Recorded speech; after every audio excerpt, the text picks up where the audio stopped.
Welcome back to Dhanyabhoomi YouTube channel. So ಇವತ್ತು ಬೆಳಗ್ಗೆ ಎದ್ದಾಗ ಅಡುಗೆ ಮಾಡಲಿಕ್ಕೆ ಯಾವುದೇ ರೀತಿಯಾದಂಥ ತರಕಾರಿ ಕೂಡ ಇರಲಿಲ್ಲ. ಹಾಗಾಗಿಬಿಟ್ಟು ಬೆಳಗ್ಗೆ ಎದ್ದ ತಕ್ಷಣವೇ 6:30 ಅನ್ನೋಷ್ಟೊತ್ತಿಗೆ ನಾನು ಜಿಯೋ ಮಾರ್ಟ್ನಲ್ಲಿ ಆರ್ಡರ್ ಮಾಡೋಕ್ಕೆ ಶುರು ಮಾಡಿದೆ. ಲೈಕ್ ಆನಿಯನ್ನು ಫಸ್ಟ್ ಆರ್ಡರ್ ಮಾಡಿದೆ. ಆನಿಯನ್ನು 5 kgಗೆಲ್ಲ 240 ರುಪೀಸ್ ಎಲ್ಲ ಇತ್ತು. ಸೊ ನಾನು ಮಾಡಿದ ಟೈಮು ಆಲ್ಮೋಸ್ಟ್ 6:30 ಅಷ್ಟೊತ್ತಿಗೆ ಆರ್ಡ್ರ್ ಮಾಡಿದ್ದು. ತುಂಬ ತರಕಾರಿಗಳನ್ನೆಲ್ಲ ಆರ್ಡ್ರ್ ಮಾಡಿದೆ. ಸೊ ಆರ್ಡ್ರ್ ಮಾಡಿ 6:30ಗೆ ಮಾಡಿದ್ದು ನಾನು. ಸೊ ಆಲ್ಮೋಸ್ಟ್ ಆಲ್ ನಂಗೆ 9 o'clock ಅನ್ನೋಷ್ಟೊತ್ತಿಗೆ ಡೆಲಿವರಿ ಕೊಟ್ಟರು. ನನಗೆ ಇಷ್ಟು ಬೇಗ ಫಾಸ್ಟ್ ಡೆಲಿವರಿ ಇರುತ್ತೆ ಅಂತಲೇ ನನಗೆ ಗೊತ್ತಿರಲಿಲ್ಲ. ಸೊ ಯಾವ ರೀತಿಯಾಗಿ ಪ್ಯಾಕಿಂಗ್ ಎಲ್ಲ ಮಾಡಿದ್ದಾರೆ ಅಂತ ಹೇಳಿಬಿಟ್ಟು, ಯಾವ ರೀತಿಯಾಗಿ ವೆಜಿಟೇಬಲ್ಸ್ ಇರುತ್ತೆ, ಚೆನ್ನಾಗಿರುತ್ತಾ ಇಲ್ವಾ, ಫ್ರೆಶ್ ಆಗಿರುತ್ತಾ ಇಲ್ವಾ ಅಂತ ಹೇಳ್ಬಿಟ್ಟು ನಿಮಗೋಸ್ಕರ ಅಂತೇಳಿ ನಾನು ವೀಡಿಯೋ ಮಾಡ್ತಿರೋದು. ಸೊ ನೀವು ನೋಡ್ತಿರ್ಬೋದು, ನಾನು ಅನ್ಬಾಕ್ಸಿಂಗ್ ಥರ ಮಾಡ್ತಿದ್ದೀನಿ. ಎಲ್ಲ ತುಂಬ ಚೆನ್ನಾಗಿ ಪ್ಯಾಕ್ ಮಾಡಿ ಕೊಟ್ಟಿದ್ದಾರೆ. ಅದು ಈ ಮಳೆಗಾಲದಲ್ಲಿ ಮಾರ್ಕೆಟ್ಗೆಲ್ಲ ಹೋಗಿ ತರಕಾರಿ ಕೊಡೋದು ತುಂಬ ಡಿಫಿಕಲ್ಟ್ ಆಗ್ತದೆ.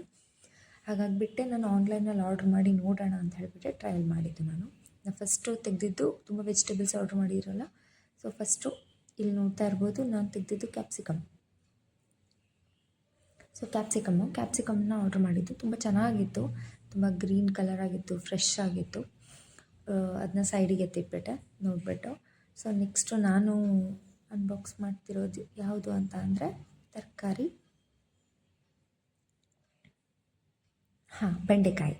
ಸೊ ಬೆಂಡೆಕಾಯಿ ಅಂದರೆ ನನಗೆ ತುಂಬ ಇಷ್ಟ. ಬೆಂಡೆಕಾಯಿ ಪಲ್ಯನ ವಾರದಲ್ಲಿ 2 ದಿನ ಆದರೂ ಮಾಡ್ತೀನಿ ನಾನು. ಸೊ ಹಾಗಾಗಿಬಿಟ್ಟು ನೆಕ್ಸ್ಟು ನಾನು ಬೆಂಡೆಕಾಯಿ ನೋಡಿದೆ. ಬೆಂಡೆಕಾಯಿ ತುಂಬ ಬಲ್ತಿದೆಯೇನೋ ಅಂತ ಹೇಳಿ ಫಸ್ಟಿಗೆ ಅನ್ನಿಸ್ತು. ಬಟ್ ತುಂಬ ಚೆನ್ನಾಗಿ ಎಳೆದಾಗಿ ಇದೆ. ಯಾವುದೇ ರೀತಿಯಾದಂಥ ಡ್ಯಾಮೇಜ್ ಕೂಡ ಆಗಿಲ್ಲ ಯಾವುದು ಕೂಡ. ಸೊ ನೆಕ್ಸ್ಟು ನಾನು ತೆಗೆದಿದ್ದು ಕ್ಯಾಬೇಜ್. ಸೊ ಕ್ಯಾಬೇಜ್ ಎಲ್ಲನೂ ಕೂಡ ತುಂಬ ಯೂಸ್ ಮಾಡ್ತೀನಿ ನಾನು. ಲೈಕ್ ಮೋಮೋಸ್ ಮಾಡೋಕ್ಕಾಗಿರ್ಬೋದು, ಡಿಫ್ರೆಂಟ್ ಪರೋಟ ಮಾಡೋಕ್ಕಾಗಿರ್ಬೋದು, ಪಲ್ಯ ಮಾಡಲಿಕ್ಕಾಗಿರ್ಬೋದು ಯೂಸ್ ಮಾಡ್ತೀನಿ. Next cauliflower. ಸೊ ಕಾಲಿಫ್ಲವರ್ನ ತುಂಬ ದಿನದಿಂದ ತೊಗೊಂಡು ಯಾವುದಾದ್ರೂ ಒಂದು ಅಡುಗೆನ ಟ್ರಯಲ್ ಮಾಡಬೇಕಂತ ಹೇಳಿ ತುಂಬ ಅನ್ನಿಸ್ತಾ ಇತ್ತು. ಹಾಗಾಗಿಬಿಟ್ಟು ಇವತ್ತು ಕಾಲಿಫ್ಲವರ್ ಕೂಡ ನಾನು ತರಿಸಿದೆ. ನೆಕ್ಸ್ಟು ಇದನ್ನ ಓಪನ್ ಮಾಡ್ತಾ ಇದ್ದೀನಿ. ಯಾಕೆ ಇದನ್ನ ಓಪನ್ ಮಾಡೋದನ್ನೆಲ್ಲ ತೋರಿಸ್ತಿದ್ದೀನಿ ಅಂತ ಅಂದರೆ, ಕೆಲವೊಬ್ಬೊಬ್ಬರು ಸುಳ್ಳು ಹೇಳ್ತಿದ್ದಾರೇನೋ, ಸುಮ್ಮನೆ ಹೇಳ್ತಿದ್ದಾರೇನೋ ಅನ್ನೋದಕ್ಕೋಸ್ಕರ ಇದರ ಕಂಪ್ಲೀಟ್ ರಿಯಾಲಿಟಿ ಚೆಕ್ಕೇ ಆಗಲಿ ಜಿಯೋ ಮಾರ್ಟ್ದು ಅಂತ ಹೇಳ್ಬಿಟ್ಟು ನಾನು ತೋರಿಸ್ತಿರೋದು. ಸೊ ಈಗ ನಾನು ತೆಗೆದಿರೋವಂಥದ್ದು ನೆಕ್ಸ್ಟ್ ಪ್ರಾಡಕ್ಟ್ ಯಾವುದು ಅಂತ ಅಂದರೆ ನಿಂಬೆಹಣ್ಣು ಆಗಿರುತ್ತೆ. ನಿಂಬೆಹಣ್ಣು ಆದಮೇಲೆ ನೆಕ್ಸ್ಟು ನಾನು ತೆಗಿತಿರೋಂಥದ್ದು ಬದನೆಕಾಯಿ. ನೆಕ್ಸ್ಟು ಬಂದು ಬೀನ್ಸ್ ಕೂಡ ತುಂಬ ಚೆನ್ನಾಗಿತ್ತು ಬೀನ್ಸು. Next tomato. ಎಲ್ಲದಕ್ಕೂ ಬೇಕಾಗಿರೋಂಥ ಟೊಮ್ಯಾಟೊ. ಲೈಕ್ ಸ್ಯಾಂಡ್ವಿಚಿಂದ ಹಿಡ್ಕೊಂಡು ಸಾಂಬಾರು ತನಕನೂ ಕೂಡ ಟೊಮ್ಯಾಟೊ ಬೇಕೇ ಬೇಕು. ನೆಕ್ಸ್ಟ್ ಲಾಸ್ಟ್ಲಿ ಆಲೂಗಡ್ಡೆ ಮಾಡಿದೆ. ಸೊ ಎಟ್ ದ ಎಂಡಿಗೆ ಯಾವ ರೀತಿ ಕ್ವಾಲಿಟಿ ಇದೆ ಅಂತ ಹೇಳ್ಬಿಟ್ಟು ಒಂದು ಸ್ಮಾಲ್ ವೀಡಿಯೋ ಕೂಡ ಮಾಡಿದೆ ನಾನು, ಹೇಗಿರುತ್ತೆ, ಹೇಗೆ ಕಾಣುತ್ತೆ ಅಂತ ಹೇಳ್ಬಿಟ್ಟು. ಇದಾದ ತಕ್ಷಣ ಆಲೂಗಡ್ಡೆಯಿಂದ ಚಪಾತಿ ಎಲ್ಲ ಮಾಡಿಟ್ಟಿದ್ದೆ ನಾನು. ಸೊ ಆಲೂ ಚಿಲ್ಕ ಅಂತ ಹೇಳಿಬಿಟ್ಟು ಮಾಡೋಣ ಅಂತ ಟ್ರೈ ಮಾಡಿದೆ. ಆಲೂಗಡ್ಡೆನ ಸ್ಲೈಸ್ ಥರ ಹೆಚ್ಚಿಬಿಟ್ಟು ಸ್ವಲ್ಪ ಜಾಸ್ತಿ ಎಣ್ಣೆ ಎಲ್ಲ ಹಾಕಿಬಿಟ್ಟು ಅದಕ್ಕೆ ಜೀರಿಗೆ ಆಮೇಲೆ ಸಾಸಿವೆ ಇದೆರಡನ್ನೂ ಹಾಕಿಬಿಟ್ಟು ಚೆನ್ನಾಗಿ ಎಣ್ಣೆನಲ್ಲೇ ನಾವು ಫ್ರೈ ಮಾಡ್ಕೋಬೇಕು. ಸೊ ಅದನ್ನು ಜೀರಿಗೆ ಸಾಸಿವೆ ಎಲ್ಲ ಹಾಕಿ ಅದಾದ ತಕ್ಷಣ ಎಣ್ಣೆಯಲ್ಲಿ ಹಾಕಿದೆ ನಾನು. ಲೈಕ್ ಆಲೂನ ಸಣ್ಣದಾಗಿ ಕಟ್ ಮಾಡ್ಕೊಂಡಿದ್ನೆಲ್ಲ ಸ್ಲೈಸಲ್ಲಿ ಅದನ್ನೆಲ್ಲ ಹಾಕಿದೆ. ಅದು ಚೆನ್ನಾಗಿ ಒಂದು ನಿಮಿಷ ಅಥವಾ 1.5 ನಿಮಿಷ ತನಕ ಕೂಡ ಅದು ಬೇಯೋ ತನಕ ಬಿಟ್ಟೆ. ಸೊ ಅದಾದಮೇಲೆ ನಾನು ನೆಕ್ಸ್ಟ್ ಮಾಡಿದ್ದೇನಂತ ಅಂದರೆ ಅದಕ್ಕೆ ಮಸಾಲೆಗಳನ್ನ ಆ್ಯಡ್ ಮಾಡಿದೆ. ಸೊ ಮಸಾಲೆ ಅಂತ ಅಂದರೆ home made masala, garam masala add ಮಾಡಿದೆ.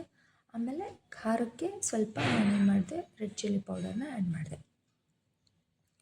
ಇದು ಮೂರೂ ಕೂಡ ಆ್ಯಡ್ ಮಾಡಿ ಆದಮೇಲೆ ಸ್ವಲ್ಪ ಚೆನ್ನಾಗಿ ಎಣ್ಣೆನೆಲ್ಲ ಕೂಡ ಬಾಡಿಸ್ಬೇಕು ನಾವು ನೀಟಾಗಿ. ಇದೆಲ್ಲ ಬಾಡಿಸಿ ಆದಮೇಲೆ ಬೆಂದಿದೆಯೋ ಇಲ್ಲೋ ಅಂತ ಹೇಳ್ಬಿಟ್ಟು ಚೆಕ್ ಮಾಡಬೇಕು. ಆಮೇಲೆ ಸಾಲ್ಟ್ ಕೂಡ ಹಾಕಿದೆ. ಒಂದು ಸ್ವಲ್ಪ ಹೊತ್ತು ಏನು ಮಾಡಿದೆ ಅಂದರೆ ಒಂದು ಪ್ಲೇಟ್ನ ನಾನೇನು ಮಾಡಿದೆ, ಮುಚ್ಚಿಟ್ಟೆ. ಯೂಶ್ವಲಿ ಯಾವುದೇ ತರಕಾರಿ ಆಗಿರ್ಬೋದು, ಏನೇ ಮಾಡ್ತೀವಿ ಅಂದರೆ ಸ್ವಲ್ಪ ಮುಚ್ಚಿಟ್ಟು ತುಂಬ ಬೇಗ ಬೇಯುತ್ತೆ ಅಂತ ಹೇಳ್ಬಿಟ್ಟು ಹೇಳ್ತಾರೆ. ಸೊ ಹಾಗಾಗಿಬಿಟ್ಟು ನಾನೇನು ಮಾಡಿದೆ, ಅದನ್ನೆಲ್ಲನೂ ಕೂಡ ಚೆನ್ನಾಗಿ ಮಿಕ್ಸ್ ಆಗಲಿ ಮಸಾಲೆ ಅಂತ ಹೇಳ್ಬಿಟ್ಟು ಚೆನ್ನಾಗಿ ಮಿಕ್ಸ್ ಮಾಡಿದೆ. ಸೊ ಮಿಕ್ಸ್ ಮಾಡಿಬಿಟ್ಟು ನಾನು ಏನು ಮಾಡಿದೆ ನೆಕ್ಸ್ಟ್ ಅಂತ ಅಂದರೆ ಒಂದು ಪಾತ್ರೆನ ಮುಚ್ಚಿಬಿಟ್ಟು ಒಂದು 5 ನಿಮಿಷ ಆದಮೇಲೆ ನಾನು ತೆಗೆದೆ. ಈಗ ಪೂರ್ತಿಯಾಗಿ ಬಂದಿತ್ತು. ಸೊ ಚಪಾತಿ ಆಲ್ರೆಡಿ ರೆಡಿ ಇದೆ. ಸೊ ಈಗ ಪಲ್ಯನೂ ಕೂಡ ನಾನು ಸರ್ವ್ ಮಾಡ್ಕೋತಾ ಇದ್ದೀನಿ. ಪಲ್ಯ ಸರ್ವ್ ಮಾಡ್ಕೊಂಡು ಚಪಾತಿ ಜೊತೆಗೆ ನಾನು ತಿಂದ್ಕೊಂಡೆ ಅದನ್ನೆಲ್ಲನೂ ಕೂಡ. ಸೊ ಈ ವಿಡಿಯೋ ನಿಮಗೆ ಇಷ್ಟ ಆಗಿದೆ, ಲೈಕ್ ಮಾಡಿ, ಸಬ್ಸ್ಕ್ರೈಬ್ ಮಾಡಿ ಆ್ಯಂಡ್ ಕಮೆಂಟ್ ಮಾಡಿ. ಆ್ಯಂಡ್ ಜಿಯೋ ಮಾತ್ರ ನಾನು ಔಟ್ ಆಫ್ 10 9 ಕೊಡ್ತೀನಿ. ರೀಸನ್ ಈಸ್ ನಾನು ಮಾಡಿದ ಮಾರ್ನಿಂಗ್ 6:30ಗೆ ನನಗೆ 9ಗೆಲ್ಲನೂ ಕೂಡ ಡೆಲಿವರಿ ಸಿಕ್ತು. ಹಾಗಾಗಿ ಥ್ಯಾಂಕ್ಸ್ ಫಾರ್